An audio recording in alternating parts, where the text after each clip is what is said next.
ఇచ్చున్నాడు, శాంతికరమైన జలముల చెంత ఆయన నన్ను నడిపించుచున్నాడు, నా ప్రాణమునకు సేద తీరుస్తున్నాడు అంట ఆయన.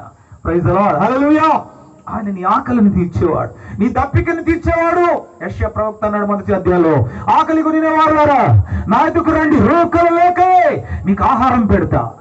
యోహాను సువార్త 7:37, దప్పిక కొనిన వారులారా ఇదిగో మీరు నా ఎదుకు రండి, నేను మీ కడుపులో నుండి జీవజల నదులు రుబికింపజేసి ప్రవహింపచేయుదును.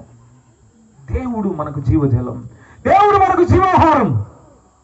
యోహాను 6:35, I'm the bread of the life, పరలోకం నుండి దిగి వచ్చిన జీవాహారము నేనే, నా యందు విశ్వాసం ఉంచి నన్ను తిరిగినవాడు ఎన్నటికీ ఆకలి కొనడు. ఆయన పునరుద్ధాన శక్తి, ఆయన పునరుద్ధాన జీవం మనలో నింపబడుతుంది. ఆయన మాటే మనకు ఆహారం. ఆమేన్.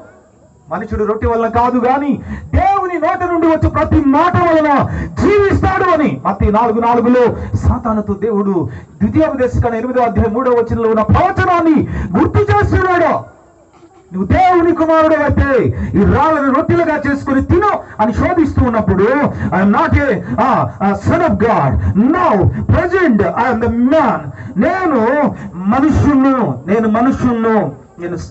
నేను ఇప్పుడు దేవుని కుమారుడుగా ఈ భూలోకానికి రాలా, సశరీరుడుగా వచ్చా, రక్త మాంసములు దాల్చి వచ్చా. నీవు నాకు ఒక శరీరమును అమర్చితివి అన్నాడు కదా హెబ్రీ పత్రిక 10వ అధ్యాయం 4వ వచనంలో. అమర్చాడు, ఆయన అమర్చాడు. ఒక ఆయన ఇలా ప్రశ్నిస్తున్నాడు, దేవునికి మనుషులను మధ్యవర్తి అయిన నరుడు ఒక్కడే. నరుడు ఎవరండి? మొదటి తిమోతి పత్రిక 2:5 నరుడు ఒక్కడే, ఆయనే క్రీస్తు యేసు అను నరుడు అని రాసింది కదా. ఆయన నరుడు కదా, దేవుడని మీరు అంటారే అని ఒక ఆయన ప్రశ్నిస్తున్నాడు. అర్థమవుతుందా? నేను ఇన్ని జవాబులు చెప్తా దానికి. నరావతారిగా వచ్చాడు ఆయన. అర్థమవుతుందా?